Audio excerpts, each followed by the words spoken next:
ഹരേ രാമ രാമ രാമ ഹരേ ഹരേ ഹരേ കൃഷ്ണ കൃഷ്ണ കൃഷ്ണ ഹരേ ഹരേ.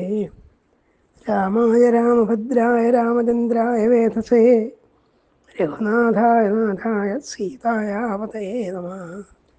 കോദണ്ഡം രാമ രാമേതി മധുരം മധുരാക്ഷരം ആരുഹ്യ കവിതാശാഖാം വന്ദേ വാൽമീകി കോകിലം. വാൽമീകിർഗിരിസംഭൂതർ രാമംഭോ നിധിസംഗത ശ്രീമദ് രാമായണീ ഗംഗപുനാതുഹുനത്രയം. എല്ലാ ശ്രോതാക്കൾക്കും നമസ്കാരം. വിവിധ രാമായണങ്ങളെക്കുറിച്ചുള്ള പ്രഭാഷണ പരമ്പരയുടെ 138 ഘട്ടത്തിലേക്ക് പ്രവേശിക്കുകയാണ്. വാൽമീകി രാമായണത്തിലെ കിഷ്കിന്ധാകാന്ഡം നമ്മൾ സമ്പൂർണ്ണമായി കണ്ടു കഴിഞ്ഞു. ആ കിഷ്കിന്ധാകാന്ഡത്തിലെ വാനരന്മാരെ 4 ദിക്കുകളിലേക്ക് അയച്ചതിന് ശേഷമുള്ള സംഭവങ്ങൾ മറ്റ് രാമായണങ്ങളിൽ എങ്ങനെയാണ് പ്രതിപാദിച്ചിട്ടുള്ളതെന്ന് സാമാന്യമായൊരു അവലോകനം ചെയ്ത ശേഷം നമുക്ക് വാൽമീകി രാമായണത്തിലെ സുന്ദരകാന്ഡത്തിലേക്ക് അടുത്ത പ്രഭാഷണങ്ങൾക്ക് പ്രവേശിക്കാം.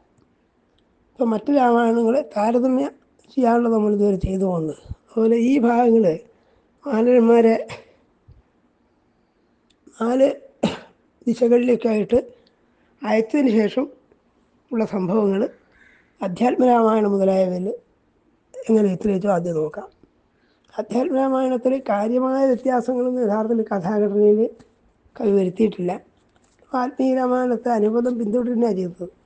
കാര്യമായ വ്യത്യാസമുള്ളത് വാനരന്മാരെ സ്വയംപ്രഭയെ കണ്ടു.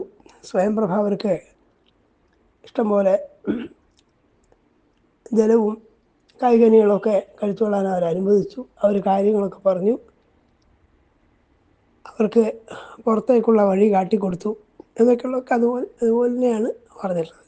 പക്ഷെ വ്യത്യാസമുള്ളത് ഇങ്ങനെ വാനരന്മാരെ ഗുഹയ്ക്ക് പുറത്തേക്ക് അയച്ചതിന് ശേഷം ഈ സ്വയംപ്രഭ രാമസമീപത്തേക്ക് ചെന്നുവെന്നും രാമനെ അതിഗംഭീരമായിട്ട് അധ്യാത്മരാമായണത്തിൽ പലയിടത്തും കാണുന്ന പോലെ സാക്ഷാൽ ജഗന്നാഥനായ വിഷ്ണുവിൻ്റെ അവതാരമായി സ്തുതിക്കുകയും ചെയ്തു. അത് വാൽമീകി പറയാത്തൊരു കാര്യമാണ്. വാൽമീകി രാമായണത്തിൽ സ്വയംപ്രഭ അങ്ങനെ സ്തുതിക്കുന്നതായ ഭാഗങ്ങളൊന്നുമില്ല. ഇവിടെ അത് സാമാന്യം വിസ്തരിച്ച് തന്നെ പറഞ്ഞിട്ടുണ്ട്. അതാണ് കാര്യമായൊരു വ്യത്യാസം. ആ ഒരു സ്തുതി ഭക്തിപൂർവമായ സ്തുതിയാണ് കേൾക്കേണ്ടതാണ്. പക്ഷെ അത് വാൽമീകി സ്വീകരിച്ചിട്ടില്ലാത്ത ഒന്നാണ്. അധ്യാത്മരാമായണത്തിന് മാത്രം ഉള്ളതാണ്. അത് അധ്യാത്മരാമായണം പോലെയുള്ള ഭക്തിപ്രധാനമായ ഗ്രന്ഥം എന്നുള്ള കാര്യമാണ് അദ്ദേഹം അവിടെ ചെയ്യുന്നത്. അവിടെ പറയുന്നതാണ്, ആ ഭാഗം ഇങ്ങനെയാണ്. അവളെന്ത് ചെയ്തു? യൂയം കവിദ്ധമക്ഷീണീ ഗമിഷ്യത ബഹിർഗൃഹാം തഥൈവ ചക്രുസ്തയ വേഗാത് യഥാ പൂർവസ്ഥിതം വനം. വാനന്മാരോട് ഗുഹയ്ക്കുള്ളിൽ വെച്ചിട്ട് ആ സ്വയംപ്രഭ പറഞ്ഞാണ്, നിങ്ങൾ കുറച്ച് നേരത്തേക്ക് കണ്ണ് അടച്ച് നിൽക്കുമോ, നിങ്ങൾ കണ്ണ് തുറക്കുമ്പോൾ നിങ്ങൾ പുറത്തെത്തിയിട്ടുണ്ടാവും എന്ന് പറഞ്ഞല്ലോ. അങ്ങനെ അവർ കണ്ണടച്ചിരുന്നു.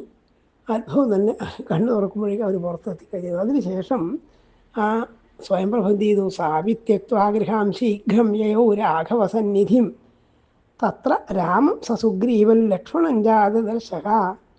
അതിനുശേഷം അവൾ ആ ഗുഹ ഉപേക്ഷിച്ചിട്ട് രാമൻ്റെ സന്നിധിയിലേക്ക് ചെന്നു.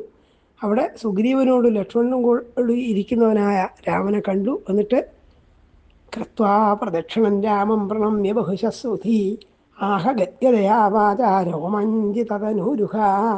അതിനുശേഷം രാമനെ പ്രദക്ഷിണം ചെയ്തു, നമസ്കരിച്ചിട്ട് ആഹ പറഞ്ഞു നിർത്തമായി സ്തുതിച്ചു. സ്തുതിയൊക്കെ ഭക്തിപ്രധാനമായ സ്തുതിയാണ്. അദ്ദേഹം പറഞ്ഞത്, ആസീതവാഹൻ രാജേന്ദ്ര ദർശനാർത്ഥമിഹാഗത ബഹുവർഷസഹസ്രാണി ദത്തം മേ ദുശ്ചരന്തവ ഗുഹായാം ദർശനാർത്ഥം തേ ഫലിതം മേദ്യ ദത്തമ അദ്യഹി ത്വാം നമസ്യാമി മായയാ പരതസ്ഥിതം. അല്ലയോ ഭഗവാനെ, ഞാൻ അങ്ങേ എത്ര കാലമായിട്ട് കാണണമെന്ന് വിചാരിക്കുന്നവളാണ്, ദർശനാർത്ഥിയാണ്. ഞാൻ ക്ലേശമേറിയതായ തപസ്സൊക്കെ ധാരാളം ചെയ്തിട്ടുള്ളവളാണ്. ഇപ്പോൾ ഇത് അങ്ങേ കാണാൻ സാധിച്ചു. അദ്യാഹിത്താൻ നമസ്യാമി, ഇപ്പോൾ ഇതാ ഞാൻ അങ്ങേ നമസ്കരിക്കുകയാണ് എന്നൊക്കെ പറഞ്ഞിട്ട് പല ദിക്കിലും കാണുന്ന പോലെ അങ്ങ് സാക്ഷാൽ ജഗന്നാഥനായ വിഷ്ണുവാണ്. അങ്ങ് രാക്ഷസ നിഗ്രഹാർത്ഥം അവതരിച്ചാണ് ഞാൻ മനസ്സിലാക്കുന്നുണ്ട്. അവതീർണോസി ഭഗവൻ കഥം ജാനാമി താമസി. ഇതൊക്കെ പറയുമ്പോഴും ഈ ഭക്തന്മാരൊക്കെ സ്തുതിക്കുമ്പോൾ പറയുന്നതാണ്, ഞങ്ങളെപ്പോലെ അജ്ഞാനികൾ അങ്ങ് എങ്ങനെ അറിയാനാണ് ചോദിക്കുന്നുണ്ട്. അതേസമയം തന്നെ അങ്ങ് സാക്ഷാൽ വിഷ്ണുവാണ്, അങ്ങ് മനുഷ്യരൂപത്തിൽ അവതരിച്ചാന്ന് പറയുകയും ചെയ്യുന്നുണ്ട്. അതൊക്കെയാണ് അധിക സ്തുതിയിലുള്ളതാണ്. മമൈതദേവരൂപന്തേ സദാ ഭാതുഹൃദാലേ. എനിക്കല്ലയോ ഭഗവൻ, അങ്ങയുടെ ഈ ഇപ്പം കാണാൻ കഴിയുന്ന ആ രൂപം എൻ്റെ ഹൃദയത്തിൽ എപ്പോഴും ഉണ്ടാവണേ. ഇതൊക്കെ ഭക്തന്മാർ സ്വതേ സ്തുതിക്കുന്ന ഒരു സമ്പ്രദായമാണ്. അങ്ങയെക്കുറിച്ച് മാത്രം വിചാരം ഉണ്ടായിരിക്കട്ടെ. അദർശനം ഭവർണാനം സന്മാർഗപരിദർശനം ധനപുത്രകളത്രാദി വിഭൂതി പരിതർപ്പിത. അല്ല സാധാരണ ഇതിൽ മക്കൾ, സമ്പത്ത്, ഭാര്യ മുതലായവരൊക്കെ ഭ്രമിച്ച് കഴിയുന്നവരാണ്. അങ്ങനെയുള്ളതായ ഈ സംസാര സാഗരത്തിനെ രക്ഷിക്കണേ എന്നൊക്കെ എപ്പോഴും സ്തുതിയിൽ സാധാരണ എല്ലാ ദിക്കിലും കാണുന്നത് തന്നെയാണ്. ഇവിടെയും പറഞ്ഞത് നിവൃത്ത ഗുണമാർഗായ നിഷ്കിഞ്ചനധനായതേ. അങ്ങ് ദരിദ്ര നിഷ്കിഞ്ചന്മാർക്ക് ധനമായിട്ടുള്ളവരാണ്. അതുകൊണ്ട് അങ്ങേക്ക് നമസ്കാരം നമസ്കാരം വീണ്ടും വീണ്ടും പറഞ്ഞിട്ട് സമഞ്ചരന്തം സർവത്രാമന്യേവാം പുരുഷംബരം. ഭഗവൻ അങ്ങ് എല്ലാ ഭൂതജാലകളിലും സമമായിട്ട് സ്ഥിതി ചെയ്യുന്നവനാണ് ഞാൻ അറിയുന്നുണ്ട് എന്നൊക്കെ പറഞ്ഞ് സ്തുതിച്ചു. സ്തുതിച്ചതിന് ശേഷം അവൾ അനുഗ്രഹിക്കുകയും ചെയ്തു. അവൾ പോവുകയും ചെയ്തു. ഞാൻ സാ രാഘവം പ്രാഹരാഘവം ഭക്തിയാ ഭക്തിന്തേ ഭക്തവത്സല എത്ര ഉത്ര വിജാതായ നിശ്ചലം ദേഹി മേ പ്രഭോ. ഞാൻ ഏതേത് യോനിയിൽ ഇനിയുള്ള കാലങ്ങളിൽ ജനിച്ചാലും അങ്ങയിൽ ഭക്തി ഉണ്ടാവണേ എന്നാണ് അവൾ അവസാനമായിട്ട് പ്രാർത്ഥിച്ചത്. അതൊക്കെ രാമൻ അനുഗ്രഹിക്കുകയും ചെയ്തു. പറഞ്ഞു, നീ എല്ലാ കാലത്തും എന്നെ സ്മരിച്ചുകൊണ്ട് കഴിയട്ടെ എന്ന് തോന്നി. ശ്രീനാഥൻ്റെ വാക്കുകൾ ഇങ്ങനെയാണ്: ഭവത്വേവം മഹാഭാഗേ ഗച്ഛത്വം ബദരീവനം. അല്ലയോ മഹാഭാഗേ, അങ്ങ് ബദരീവനത്തിൽ പോകൂ. തത്രയുമാ സ്മരന്തി ത്വം ത്യക്തേദം ഭൂതഭഞ്ജകം. എന്നിട്ട് പഞ്ചഭൂതാത്മകമായ ശരീരം തേച്ചിട്ട് എന്നെ പ്രാപിക്കുന്നതാണ്. ഇതൊക്കെ ശ്രീമദ് ഭാഗവത്തിൽ ഉദ്ധവനോട് കൃഷ്ണൻ പറയുന്നതൊക്കെ അത് സാമ്യമുള്ളതാണ്. അവിടെ ചെന്നിട്ട് എന്നെ വിചാരിക്കും മാമേവ പരമാത്മാനം അജിരാൽപതിവദ്യസേ. പിന്നീട് എന്നെ തന്നെ പ്രാപിക്കുന്നവരും അവൾ പോവുകയും ചെയ്തു. ഇതൊന്നും വാൽമീകി വർണ്ണിച്ചിട്ടില്ലാത്ത സംഗതിയാണ്. പിന്നെ കാര്യമായ വ്യത്യാസമുള്ളത്, അവർ വാനരന്മാർ പിന്നീട് സമുദ്രതീരത്തെത്തിയതും സമുദ്രം കിടക്കാൻ എന്താണ് വഴിയെന്നറിയാതെ വിഷ്ണുനായി നിൽക്കുന്നതും ആ സമയത്ത് അവർ തങ്ങളുടെ അകൃതാർത്ഥതയെക്കുറിച്ചും സുഗ്രീവൻ്റെ വാക്ക് പാലിക്കാതെ തിരിച്ചു പോയാലുള്ള ആപത്തിനെക്കുറിച്ചും ഒക്കെ പറഞ്ഞുകൊണ്ടിരിക്കെ ജടായു രാമന് വേണ്ടി ജീവൻ പോലും ത്യജിച്ചല്ലോ എന്ന് പരാമർശിച്ചു. അത് കേട്ടുകൊണ്ട് പർവ്വതത്തിൻ്റെ അടുത്തുള്ള ഗുഹയിലിരിക്കുകയായിരുന്ന സമ്പാദി, ജടായുവിൻ്റെ ജ്യേഷ്ഠനായ സമ്പാദി ഇത് കേട്ടു. സമ്പാദി പുറത്തു വന്നു. അവരോട്, നിങ്ങൾ ആരാണ്, ജടായുവിനെ പറ്റി പറയുന്നവരാരാണ്, ഞാൻ എൻ്റെ അനുജനെക്കുറിച്ച് കേട്ടിട്ട് വളരെ കാലമായി എന്നൊക്കെ പറഞ്ഞു. ഇതൊക്കെ വാൽമീകി രാമായണത്തിലുള്ള പോലെ തന്നെയാണ്. അവിടെ കാര്യമായ വ്യത്യാസമുള്ളത്, ഈ സമ്പാദിയുടെ ചിറക് പണ്ട് സൂര്യരശ്മിയിട്ട് കരിഞ്ഞു പോയപ്പോൾ വിന്ധ്യാ പർവ്വതത്തിൻ്റെ സമയത്ത് വീണുമല്ലോ. ആ സമയത്ത് നിശാകരൻ എന്നൊരു മഹർഷി അദ്ദേഹത്തെ ഉപദേശിച്ചു എന്നാണ് വാൽമീകി രാമായണത്തിലും മറ്റു പല രാമായണങ്ങളിലുള്ളത്. പക്ഷേ അധ്യാത്മ രാമായണത്തിൽ ഈ മഹർഷിയുടെ പേര് ചന്ദ്രമസ് എന്നാണ് ഉള്ളത്. ആ ഒരു വ്യത്യാസമുണ്ട്. അതേസമയം അധ്യാത്മ രാമായണം വിവർത്തനം ചെയ്ത എഴുത്തച്ഛൻ ഈ പേര് മാറ്റം അംഗീകരിച്ചിട്ടില്ല. അദ്ദേഹത്തിൻ്റെ പുസ്തകത്തിൽ കിളിപ്പാട്ടിൽ നിശാകരൻ തന്നെയാണ് നമ്മൾ കാണുക.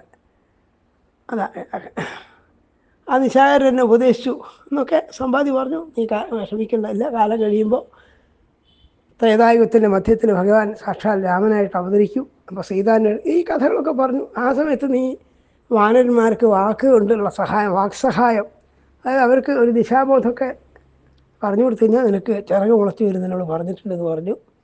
അതേപോലെ തന്നെ സമ്പാദി ചിറക് മുളച്ചു, സമ്പാദി പോവുകയും ചെയ്തു. സമ്പാദി പറഞ്ഞു, എനിക്ക് വളരെ ദൂരം കാണാൻ കഴിയും, അതുകൊണ്ട് ഞാൻ അറിയുന്നുണ്ട് അശോകവനികയിലാണ് സ്ഥിതി, ആ സീതയുള്ളതെന്നൊക്കെ വിസ്തരിച്ച് പറഞ്ഞു കൊടുക്കുകയും ചെയ്തു. അതുകൊണ്ട് അതൊക്കെ പറഞ്ഞിട്ടാണ് പോയത്. ഇതിന് ശേഷം വാരന്മാർ വീണ്ടും തങ്ങൾ ഇനി എന്താണ് ചെയ്യേണ്ടതെന്ന് വിചാരിച്ചിട്ട് വിഷമിച്ചു. അംഗദനാകട്ടെ ആകപ്പാടെ പരിഭവിച്ചിട്ട് പറഞ്ഞു, ഞാനേതായാലും തിരിച്ചു പോകാനില്ല. കാരണം എന്നോട് ആ സുഗ്രീവന് പൊതുവെ തന്നെ ഇഷ്ടമൊന്നുമില്ല. എൻ്റെ അച്ഛനായ ബാലിയെ കൊല്ലിച്ചവനാണ്. അങ്ങനെയുള്ള ആൾക്ക് എന്നോട് താല്പര്യം ഉണ്ടാവാനിടയില്ല എന്നൊക്കെ വാൽമീകി രാമായണത്തിൽ പറയുന്ന പോലെ പറഞ്ഞു. അയാൾ വളരെയധികം ദുഃഖിതനായിരുന്നു. അപ്പോൾ ഹനുമദാദികൾ അംഗദനെ സമാധാനിപ്പിച്ചുകൊണ്ട് പറഞ്ഞു, നീ അങ്ങനെ വിചാരിക്കേണ്ടതില്ല. അപ്പോൾ ചിലർ താരൻ മുതലായ ചിലരൊക്കെ പറഞ്ഞു, നമ്മളിപ്പോൾ ഏത് ഗുഹയിൽ നിന്നാണോ ഇങ്ങോട്ട് വന്ന് അവിടെ പോയിരിക്കാം, അവിടെ ആ സുരക്ഷിതമായ സ്ഥലമാണെന്നൊക്കെ പറഞ്ഞു. അപ്പോൾ ഹനുമാൻ പറഞ്ഞു, അങ്ങനെയല്ല, രാമൻ ആണുങ്ങൾക്ക് പടർക്കാൻ കഴിയാത്ത ആ സ്ഥലമൊന്നുമില്ല, അതുകൊണ്ട് അവിടെ പോയിരിക്കാമെന്നൊക്കെ ഉള്ളത് വിട്ടിത്താണ്, നമ്മൾ വേറൊന്ന് വഴി ആലോചിക്കാമെന്ന് പറഞ്ഞു. അതിനുശേഷം മറ്റൊന്ന് പറഞ്ഞത്, ഈ ഹനുമാൻ അംഗദനോട് പറയുന്നുണ്ട്, ഈ രാമൻ നമ്മൾ വിചാരിക്കുന്ന ഒരു മനുഷ്യനല്ല, കേവലം മനുഷ്യനല്ല എന്നുള്ളത് അധ്യാത്മരാമായണത്തിൽ പല ദിക്കിലും പറയുന്നതായി നമുക്ക് കാണാം. യഥാർത്ഥത്തിൽ അധ്യാത്മരാമായണത്തിൽ രാമൻ വിഷ്ണുവാണ് എന്ന് അറിയാത്തവരാണ് കുറവ്. വാൽമീകി രാമായണത്തിൽ ഇടയ്ക്കിടയ്ക്ക് പറയുന്നൊന്നുമില്ല. അവതാര സമയത്തും രാവണ നിഗ്രഹത്തിൻ്റെ അവസരത്തിൽ സൂചിപ്പിക്കല്ലാതെ എപ്പോഴും ഇത് സാക്ഷാൽ വിഷ്ണുവിൻ്റെ അവതാരമാണ് എന്ന് പറഞ്ഞുകൊണ്ടിരിക്കുന്നില്ല. ഇവിടെ അംഗദനോട് ഹനുമാൻ പറയുന്നതാണ്, നീ ഒരു രഹസ്യമായ കാര്യം അറിയണം. ദേവകാര്യാർത്ഥമായിട്ട് സാക്ഷാൽ ജഗന്നാഥനായ വിഷ്ണു അവതരിച്ചിരിക്കുന്നതാണ്. നമ്മൾക്ക് അദ്ദേഹത്തിന് സഹായമായിട്ട് വാനരന്മാരായി പറഞ്ഞതാണ്. ചുരുക്കത്തിൽ അവിടെ ഒന്നും ആർക്കും ഇതൊക്കെ രഹസ്യമാണെന്ന് പറയുന്നുണ്ടെങ്കിലും ഒക്കെ വളരെ പരസ്യമായിട്ട് പറയുകയും ചെയ്തു. ചുരുക്കത്തിൽ എല്ലാവർക്കും അറിയാമെന്ന് അർത്ഥം. ആ രീതിയിലൊക്കെ പറഞ്ഞ് സമാധാനിപ്പിച്ചു. അതിനുശേഷം അവർ ഓരോ ആൾക്കും എത്ര യോജന ചാടാൻ കഴിയുമെന്ന് പറഞ്ഞു. അതൊക്കെ വാൽമീകി രാമായണത്തെ അനുഭവം അനുസരിക്കുന്നേ ഉള്ളൂ. അങ്ങനെ അവസാനം ഹനുമാനെ സാക്ഷാൽ ജാമ്പവാൻ പ്രോത്സാഹിപ്പിക്കുകയും പ്രേരിപ്പിക്കുകയും ചെയ്തു. അങ്ങ് എല്ലാറ്റിനും കഴിവുള്ള ആൾ, അങ്ങനെ ഭഗവാന്റെ അനുഗ്രഹമുള്ള ആൾ, വായുപുത്രനാണ്, അവിടെ നിനക്ക് സാധിക്കുമെന്ന് ഉത്സാഹിപ്പിച്ചു. അങ്ങനെ ഈ പ്രശംസാവചനം കേട്ടപ്പോൾ തൻ്റെ ഉറങ്ങിക്കിടക്കുന്ന വീര്യം മുഴുവൻ കാണിച്ചുകൊണ്ട് ആ ഹനുമാൻ വലിയ ശരീരത്തോടു കൂടി നിന്നു. എന്നിട്ട് പറഞ്ഞു, ഞാൻ വേണമെങ്കിൽ ആ ലങ്കയത്തല മുഴക്കെടുത്ത് കൊണ്ടുവരാം എന്നൊക്കെ പറയുന്നുണ്ട്. അതായത് ഹനുമാൻ ജാമ്പവാൻ പറഞ്ഞു, അതൊക്കെ പിന്നെ ചെയ്യാം, ഇപ്പം ചെയ്യേണ്ടത് ലങ്കയിലേക്ക് എത്തലാണെന്ന് ഒരു സമാധാനിപ്പിച്ചു. അങ്ങനെ ആ ഹനുമാൻ ലങ്കയിലേക്ക് ചാടാൻ വേണ്ടിയിട്ട് ഒരുങ്ങി നിന്നു എന്ന് പറഞ്ഞിട്ടാണ് കിഷ്കിന്ധാകാന്ഡത്തിൽ അധ്യാത്മരാമായണത്തിൽ അവസാനിക്കുന്നത്. അധ്യാത്മരാമായണം കിളിപ്പാട്ടിൽ നേരത്തെ പറഞ്ഞതുപോലെ ഈ മഹർഷിയുടെ പേര് അധ്യാത്മരാമായണം മൂലത്തിൽ കവി ചന്ദ്രമസ് എന്ന് പറഞ്ഞെങ്കിലും എഴുത്തച്ഛൻ അങ്ങ് സ്വീകരിച്ചിട്ടില്ല. എഴുത്തച്ഛൻ രാമായണത്തിൽ കിളിപ്പാട്ടിൽ നിശാകരൻ തന്നെയാണ് നമ്മൾ കാണുക. ആ കഥകളൊക്കെ പറഞ്ഞു. സ്വയംപ്രഭയുടെ കാര്യത്തിൽ മൂലത്തിലുള്ളതുപോലെ തന്നെ സ്വയംപ്രഭ എന്നിട്ട് കൃഷ്ണ ഭഗവാനെ സ്തുതിച്ചു എന്നൊക്കെ ഉള്ളത് കേമായിട്ട് പറയുന്നുണ്ട്. യോഗിനിയും ഗുഹാവാസ ഉപേക്ഷിച്ചു യോഗേശതന്നിധി മുക്കാളതി ദ്രുതലക്ഷ്മണ സുഗ്രീവസേവിതനാകിയ ലക്ഷ്മി ശനക്കണ്ടു കൃത്വ പ്രദക്ഷിണം ഭക്ത്യാ സഗദ്ഗതൻ രോമാഞ്ച സംയുതം. ഇതൊക്കെ അതേ വാക്ക് മലയാളത്തിലൊക്കെ ചെയ്തിട്ടുണ്ട്. അവിടെയൊക്കെ അനുപദം എഴുത്തച്ഛൻ മൂലഗ്രന്ഥകാരനെ പിന്തുടരുക ചെയ്തത്. പക്ഷേ ഈ കാര്യത്തിൽ ചില വ്യത്യാസമുണ്ടെന്നേ ഉള്ളൂ. മഹർഷീൻ്റെ കാര്യമൊക്കെ നേരത്തെ പറഞ്ഞതുപോലെ കുറച്ച് വ്യത്യാസമായിട്ടാണ് പറഞ്ഞു. ഇവിടെ ചെന്നു അദ്ദേഹത്തെ ആ സ്വയംപ്രഭയെ ഭഗവാൻ അനുഗ്രഹിച്ചു. അതിനുശേഷം പറയുന്ന ഭാഗങ്ങളൊക്കെ വാനരന്മാർ സമുദ്രതീരത്തെത്തിയതും അവർക്ക് എങ്ങനെയാണിത് കടക്കാൻ സാധിക്കുക എന്ന് വിചാരിച്ചിട്ട് അവർ പരിഭ്രമിക്കുന്നതും അങ്ങനെ ജടായുവിനെ പറ്റിയുള്ള പരാമർശം കേട്ടിട്ട് സമ്പാദി പുറത്തു വന്നതും എന്നൊക്കെ വർണ്ണിക്കുകയാണ്. ആ ജടായുവിന് ഈ രാവണനാലാണ് കൊല്ലപ്പെട്ടതെന്ന് കേട്ടിട്ട് സമ്പാദിക്ക് ക്രോധമുണ്ടായി. സമ്പാദി പറഞ്ഞു, സോദരേനെ കൊന്ന ദുഷ്ടനെ കൊല്ലണമേതൊരു ജാതിയും പക്ഷവും ഇല്ലമേ. ഈ ചെറിയില്ലാണ്ടല്ലോ രത്നേന നിങ്ങൾ കടക്കണ മാശു പോയി രത്നാകരം പിന്നെ വന്നു രഘുത്തമൻ രാവണൻ തന്നെയും നിഗ്രഹിക്കുകയും ക്ഷണാലേവ വിതിന്നു വഴിയെന്ന് നിർണയം. ഉത്സാഹത്തോടു കൂടി എങ്ങനെയെങ്കിലും ഈ കടൽ കടന്ന് ചെല്ലണം എന്നൊക്കെ അവർ ഉപദേശിച്ചു. നേരത്തെ പറഞ്ഞതുപോലെ ഈ നിശാകര മഹർഷി കൊണ്ട് തന്നോട് ഇതൊക്കെ പറഞ്ഞിട്ടുണ്ട്. വാനരന്മാർക്ക് വേണ്ട നിർദ്ദേശങ്ങൾ കൊടുത്തു കഴിഞ്ഞാൽ നിൻ്റെ ചിറക് വീണ്ടും മുളച്ചു വരുന്നതിനോട് പറഞ്ഞിട്ടുണ്ട് എന്നൊക്കെ ആ സമ്പാദി അവരോട് പറഞ്ഞു. അങ്ങനെ പറഞ്ഞുകൊണ്ടിരിക്കുമ്പോഴേക്ക് എൻ്റെ ചിറക് മുളച്ചു വരികയും ചെയ്തു. അവിടെ നിശാകരൻ എന്നുള്ള പേര് തന്നെയാണ് എഴുത്തച്ഛൻ സ്വീകരിച്ചത്. നേരത്തെ ഉള്ള ചന്ദ്രമസ് എന്നല്ല. ബാക്കിയൊരു കാര്യത്തിന് വ്യത്യാസമില്ല. ഈ ഹനുമാൻ മൂകനായി നിൽക്കുന്ന ഹനുമാനെ ചെന്ന് പ്രേരിപ്പിക്കുന്നതൊക്കെ അതേപോലെ പറഞ്ഞിട്ടുണ്ട്. പിന്നെ നമ്മൾ കമ്പരാമായണത്തിൽ നോക്കിയാൽ കമ്പരാമായണത്തിൽ സമ്പാദിയെ ഉപദേശിക്കുകയും സഹായിക്കുകയും ചെയ്യുന്ന മഹർഷി നിശാകരൻ തന്നെയാണ്. അദ്ദേഹം ചന്ദ്രമസ് എന്നുള്ള പേരല്ല സ്വീകരിച്ചത്. പക്ഷേ രാമചരിതമാനസകാരൻ ചന്ദ്രമസ് എന്നുള്ള പേരാണ് ആ മഹർഷിക്ക് പറയുന്നത്. ഇങ്ങനെയൊക്കെ ചെറിയ ചെറിയ വ്യത്യാസങ്ങൾ ഓരോ കവിയും സൃഷ്ടിച്ചിട്ടുണ്ടെന്നേ ഉള്ളൂ. നമ്മൾ മുമ്പത്തെ പ്രഭാഷണത്തിൽ പറഞ്ഞു, കമ്പരാമായണത്തിലെ ചമ്പൂര് ഈ ഭാഗങ്ങളൊന്നും വിസ്തരിച്ചിട്ടേ ഇല്ല. ചമ്പു രാമായണത്തിൽ ചമ്പു കാവ്യത്തിൽ നമ്മൾ കാണുക, ഇനി ലങ്കയിൽ സീത അശോകവനത്തിലിരിക്കുമ്പോൾ അവളെ പ്രീണിപ്പിക്കാനൊക്കെ വേണ്ടിയിട്ട് രാവണൻ, അഴകിയ രാവണൻ എന്ന് പേരിട്ടുള്ള ആ സ്വരൂപത്തോട് കൂടിയിട്ട് പോകുന്ന മാത്രമാണ്. അവിടെ എത്തുമ്പോൾ പറയാം. അദ്ദേഹം ഈ രാമചരിതമാനസകാരൻ സാമാന്യം വിസ്തരിച്ചിട്ട് ഈ ഭാഗമൊക്കെ പറഞ്ഞിട്ടുണ്ട്. എന്നാലും മറ്റ് പല സംഗതികളും അത്ര വിസ്തരിച്ചിട്ടില്ല യഥാർത്ഥത്തിൽ ഈ ഭാഗങ്ങളൊന്നും തന്നെ. അവരെല്ലാ ദിക്കിലും അന്വേഷിച്ച് നടന്നതും അവർ ഈ ഗുഹ കണ്ടെന്നു. വിപിനഗിരി കന്ധരാദ്യങ്ങളിൽ തേടിയ കവിനിവകമങ്ങിങ്ങു പാഞ്ഞൂവലേടവും അനുനിമിഷമാ രാമകാര്യത്തിൽ മുങ്ങിനാണ് തനതു തനു പോലുമേ വിസ്മരിക്കും വിധം ഗഹന നടുവിൽ കണ്ടതൈതേയരെ കരപ്രഹേരമുടനേൽപ്പിച്ചു നിഗ്രഹിച്ചാരവർ. പോയിക്കൊണ്ടിരിക്കുക ഒരു അസുരനെ കണ്ടു, അയാളെ വധിച്ചൊക്കെ വാൽമീകി രാമായണത്തിലും പറഞ്ഞിട്ടുണ്ട്. അതിനുശേഷമാണ് അവർ ആ സ്വയംപ്രഭയുടെ ഗുഹയിലെത്തിയത്. ആകട്ടെ ധരയിലൊരു ഗഹ്വരം കാണായി തന്തികേ ഭഗനിരമരാളങ്ങ കോകങ്ങളാദിയാം വികിരതതി പാറിക്കരേറുന്നിതായതിൽ അചലശിഖരം വിട്ടിറങ്ങി സഹർഷമെന്ന് അനിലസുതന കാഴ്ച കാട്ടിനൻ കൂട്ടരെ. ഹനുമാനാണ് ഈ പക്ഷികൾ വെള്ളം കുടിച്ച ചിറകിൽ നിന്നും ഇറ്റിട്ട് വിടുന്ന വെള്ളത്തുള്ളികളോടുകൂടി ഗുഹയിൽ നിന്ന് മേലോട്ട് പറന്നു പോകുന്ന കാണിച്ചു കൊടുത്തത്. അങ്ങനെ അവർ അവിടേക്ക് ചെന്നു. അവിടെ സ്വയംപ്രഭ അവർക്ക് വേണ്ടതായ ഉപചാരങ്ങളൊക്കെ ചെയ്തു. അതിനുശേഷം അവർ പറഞ്ഞു, ഇതാ ഞാൻ രാമനെ കാണാൻ പോവുകയാണ്. ഇവിടെയും വാൽമീകി രാമായണത്തിൽ ഇല്ലാത്ത മട്ടിൽ അഥവാ അധ്യാത്മ രാമായണത്തിലുള്ള മട്ടിൽ ഈ സ്വയംപ്രഭ രാമസന്നിധി ചെന്ന് രാമനെ സ്തുതിച്ചു എന്ന് തന്നെയാണ് ഉള്ളത്. പ്ലവക നിവഹങ്ങളെ പോവുകയാണ് ഞാൻ ഭുവനപതി രാമനെ കാണുവാനിക്ഷണം ഒരു നിമിഷമേ വരും കണ്ണടച്ചിടുകിൽ ത്വരിതമിനിയെത്താം പുറത്തെന്നറിയുവിൻ ഭയമരുതുലേശവും മർക്കട ശ്രേഷ്ഠരെ കയൽവഴിയ നിങ്ങൾക്ക് കാണാൻ കഴിഞ്ഞിടും. സീതയെ കാണാൻ സാധിക്കുന്നു, അനുഗ്രഹിക്കുകയും ചെയ്തിട്ട് പോയി എന്നാണ്. പിന്നെ അവർ ഈ സമുദ്രത്തെ തെറ്റ് കൃഷ്ണനായി 100 യോജനയുള്ളതായ സമുദ്രം ഇങ്ങനെ കടക്കുമെന്ന് പരിഭ്രമിക്കുന്നു. ഒക്കെ പ്രധാന കാര്യങ്ങളൊക്കെ അതിന് വ്യത്യാസമില്ലാതെ തന്നെ പറഞ്ഞിട്ടുണ്ട്. അവിടെ പറയുന്നുണ്ട്, അവധി വഴിയാറായി കാര്യം ഫലിച്ചുമില്ല അഴലൊടു വിചാരിച്ചു വാ തൽപരാദികൾ നൃപദൈതൻ വാർത്ത കിട്ടാതെ നമ്മളാൽ ഉപരീകരണീയമെന്ന പരസ്പരം. സീതയെ കണ്ടുകിട്ടാതെ നമ്മളെങ്ങനെ പോകും? അവിടെ ചെന്ന് കഴിഞ്ഞാൽ ആ സുഗ്രീവൻ്റെ കയ്യാൽ വധിക്കപ്പെടും. ഇനി നമുക്കെന്താണ് കരണീയെന്നവർ വേദനയോട് വിചാരിച്ചു.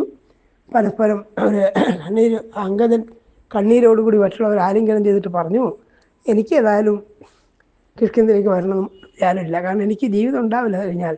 കാരണം പിതൃനിഹനൻ അശേഷംകുമാരനാം എന്നെയും മൃതിവശകനാക്കാൻ നിനച്ചിരിക്കാം ഷഠൻ. സ്വന്തം ജ്യേഷ്ഠനെ കൊല്ലിച്ചവനായ ആ സുഗ്രീവൻ എന്നെയും വധിക്കാൻ കാത്തിരിക്കുകയായിരിക്കാം. അപ്പോൾ കാര്യം സാധിക്കാതെ പോയാൽ ഞാൻ ഏതായാലും വധിക്കപ്പെടുകയുള്ളൂ, ഞാനില്ല എന്നാണ് അങ്കദൻ ഇവിടെയും പറഞ്ഞത്. പക്ഷേ ഹനുമാൻ മുതലായവരൊക്കെ സമാധാനിപ്പിച്ചു. അതിനുശേഷം രാമബോധ വാക്കുകളൊക്കെ ശ്രദ്ധേയമാണ്. കരുതരുത് വത്സ നീ മർത്യനായി രാമനെ തിരുവടികൾ നിർഗുണ ബ്രഹ്മ അനാദിയും. താരനാണല്ലോ പറഞ്ഞത് സ്വയംപ്രഭയുടെ ഗുഹയിൽ പോയിരിക്കാം, അവിടെ സുഖമായിട്ട് താമസിക്കാം, അവിടെ ഇഷ്ടംപോലെ വെള്ളവും കായികനികളൊക്കെ ഉണ്ടെന്നാണ്. അതിനെ നിഷേധിച്ചുകൊണ്ട് രാമഭവൻ പറയാൻ നിനക്ക് അറിയാത്തതുകൊണ്ടാണ് ഈ രാമൻ സാക്ഷാൽ വിഷ്ണുവാണെന്ന് ഇവിടെ രാമഭവനാണ് പറയുന്നത് മാത്രം. പതനലിനദാസരാണോക്ക നാമൊക്കെയും സുരമനുജ വിപ്രരെ കാക്കുവാൻ. നമ്മളൊക്കെ യഥാർത്ഥത്തിൽ ദേവന്മാർക്ക് സഹായമായിട്ട് വന്ന് പറഞ്ഞിട്ട് അനരന്മാരാണ്. ഇത് സാക്ഷാൽ വിഷ്ണുവാണ് രാമനായി ജനിച്ചിട്ടുള്ളത് എന്നൊക്കെ പറഞ്ഞു. അവരങ്ങനെ കൂട്ടത്തിൽ പറയുമ്പോൾ ജടായുവിനെ പറ്റി പരാമർശം ഉണ്ടായി. ജടായുവിനെ പറ്റി കേട്ടപ്പോൾ സമ്പാദി പുറത്തു വന്നു. ഇതൊക്കെ അവിടെ തന്നെയാണ്. എന്നിട്ട് അവരോട് ചോദിച്ചു, നിങ്ങൾ ആരാണ് ജടായുവിനെ പറ്റി പറയുന്നത്?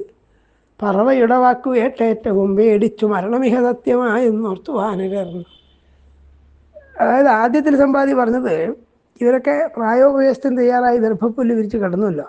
അപ്പോൾ ഇവർ ഓരോളായിട്ട് മരിക്കുമ്പോൾ അവരൊക്കെ എനിക്ക് ഭക്ഷണമാക്കാൻ ആദ്യം പറഞ്ഞിട്ടുണ്ട്. അത് വാൽമീകി രാമായണത്തിലുമുണ്ട്. അത് കേട്ടിട്ട് അവർ പരിഭ്രമിച്ചും കൊണ്ടാണ് അസമയത്താണ് അവർ ജടായുവിനെ പറ്റി പറഞ്ഞത്. നമ്മൾ ഈ പക്ഷിക്ക് ഭക്ഷണമായി തീരും. ജടായു ആകട്ടെ രാമന് വേണ്ടി സേവനം ചെയ്ത് ജീവൻ തേച്ചല്ലോ, എത്ര ഭാഗ്യവാനാന്ന് പറയാ ചെയ്തത്. അതൊക്കെ കേട്ടിട്ടാണ് ഈ സമ്പാദിക്കുന്ന പക്ഷി അവരോട് തനിക്ക് അനുജന് വേണ്ടി തിലോദകം കൊടുക്കണം, എൻ്റെ അനുജനാണ് ജടായു എന്ന് പഴയ കഥകളൊക്കെ പറയുന്നത്. എന്നിട്ട് താനും അനുജനും തമ്മിൽ മത്സരത്തോടു കൂടി പണ്ട് പറഞ്ഞതും അങ്ങനെ സൂര്യരശ്മി ഏറ്റിട്ട് നല്ല ചിറക് എരിഞ്ഞതാണ് വിന്ധ്യാദ്രിയിൽ വീണതൊക്കെ പറഞ്ഞു. സകല ജനരമ്യന്ത്രി കൂടാജലത്തിൻ്റെ മുകളിൽ അഭിശോഭിപ്പുലങ്കാവകാപുരം. അവരോട് പറഞ്ഞു കൊടുത്തതായി ത്രികൂടപർവ്വതത്തിന് മുകളിലായിട്ട് ലങ്കാപുരിയുണ്ട്. ആ ലങ്കാപുരിയിലാണ് സീതയുള്ളത്. എനിക്കിതാ മമദൃഷ്ടിയാൽ കാണുന്നതുണ്ടു ഞാൻ കഴുകനുടെ കണ്ണത്ര ശക്തമാണെന്നുള്ള കഥയേറിയോർക്കിതിൽ തോന്നില്ലൊരത്ഭുതം. 100 യോജന അപ്പുറത്തുള്ള ഈ ലങ്കാപുരി ഇരിക്കുന്ന സീത എങ്ങനെ കണ്ടു സമ്പാദിച്ചു ചോദിച്ചാൽ ഗൃദ്ധനാകയാൽ എന്ന് കിളിപ്പാട്ടിൽ കാണാം. പക്ഷിയായതുകൊണ്ടാണ്. കഴുകന്മാർക്കും അങ്ങനത്തെ കഴിവുകളുണ്ട്. വലിയ വലിയ പരുന്തുകൾ, ഇതൊക്കെ ഒരു 10-100 150 മീറ്റർ ദൂരെ തന്നെ താഴെ ചത്ത് കിടക്കുന്ന എലിക്കുട്ടിയെയോ ശവമൊക്കെ അവിടുന്ന് കാണാൻ കഴിയാൻ സാധിക്കും. മനുഷ്യനുള്ളതിനേക്കാളൊക്കെ എത്രയോ കാഴ്ചശക്തി ചില ജീവജാലങ്ങൾക്കുണ്ട്.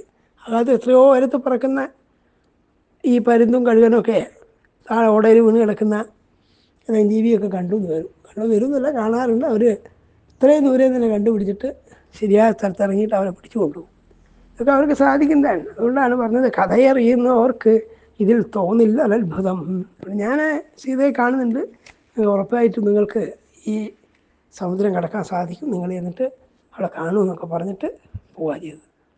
അതിനുശേഷം വാനരന്മാർ നിരുത്സാഹികളായി മനോവേദനയോട് കൂടി ഇരിക്കുമ്പോൾ ജാമ്പവാൻ പറഞ്ഞു, വിജയഗതി കൊള്ളുവാൻ യോഗ്യനാണെങ്കിലും ഹരിനിവഹനായകൻ താങ്കളാണ്, ആകയാൽ മറുകരയിലെത്തേണമെന്ന് ചൊല്ലാഹതോ. അംഗദൻ പറഞ്ഞല്ലോ, അംഗദനോട് പറഞ്ഞു അങ്ങ് പോകേണ്ട കാര്യമില്ല, ഞങ്ങളാരെയും പോകാമെന്നൊക്കെ പറഞ്ഞു. അതിനുശേഷം ആ ഹനുമാനെ വേണ്ടതുപോലെ അതിനെ നിയോഗിച്ചു, അദ്ദേഹത്തെ അതിനെ പ്രോത്സാഹിപ്പിച്ചു. അത് കേട്ട് കഴിഞ്ഞപ്പോൾ ഹനുമാൻ വളരെ ഉത്സാഹശാലിയായിട്ട് പറഞ്ഞു, ഞാൻ പോയി വരാമെന്ന് പറഞ്ഞു. അതിൽ പറയുകയും ചെയ്തു, ജനിമൃതി ഭയം വിട്ടുമുക്തനായി തീർന്നിലും. ഭഗവാന്റെ കീർത്തനങ്ങൾ, രാമന്റെ കീർത്തനങ്ങൾ കേൾക്കുകയും അറിയുകയും കേൾപ്പിക്കുകയും ചെയ്താൽ തന്നെ മോക്ഷം ഉണ്ടാവും. പിന്നെ ഭഗവാന്റെ കാര്യത്തിന് വേണ്ടി പുറപ്പെട്ടവർക്ക് എങ്ങനെയാണ് മംഗളം ഉണ്ടാവുക എന്നൊക്കെ പറഞ്ഞിട്ട് അതിൽ ചാടാൻ തയ്യാറായി നിന്നു എന്ന് പറഞ്ഞിട്ടാണ് രാമചരിതമാനസം അവസാനിക്കുന്നത്. ഹരിചരണനാളിക ഭൃംഗം തുളസി ഞാൻ സകല ഭവരോഗവും മാറ്റുന്ന ഔഷധം മികവുടയൊരു കീർത്തി സംസിദ്ധിദായകം. ഇങ്ങനെയൊക്കെ രാമന്റെ ചരിത്രത്തെ വീണ്ടും വീണ്ടും പോഴ്ത്തുകയാണ്. എന്നിട്ട് പറഞ്ഞു, കുവലയ ദലാംഗനായി കാമാഭിരാമനായി അവഗണ വിഷംഗമശ്രേണിക്ക് വേടനായി അമരുമൊരു രാമൻ്റെ സദ്ഗുണഗ്രാമത്തെ അനുദിവസമേവരും ശ്രദ്ധിച്ചു കേൾക്കണം. കവിയുടെ സ്വന്തം വാക്കാണ്. ഓരോ കാണ്ടം അവസാനിക്കുമ്പോൾ കവി ഇങ്ങനെ ആ രാമകഥയുടെ മാഹാത്മ്യം പറഞ്ഞിട്ട് അതെപ്പോഴും കേൾക്കേണ്ടതെന്ന് പറഞ്ഞിട്ട് ആ കിഷ്കിന്ധാകാന്ഡം സമാപിപ്പിച്ചു.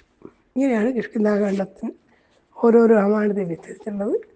അവിടെ കിഷ്കിന്ധ കാണ്ഡപര്യന്തമായ രാമായണ ഭാഗങ്ങളൊക്കെ നമ്മൾ കേട്ട് കഴിഞ്ഞു.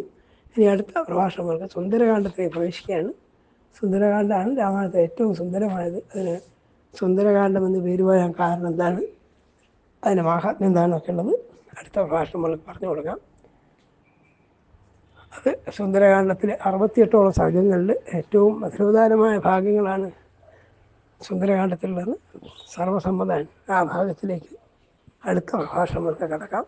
തൽക്കാലം ഇവിടെ ഉപസംഹരിക്കുകയാണ്. എല്ലാവർക്കും നമസ്കാരം.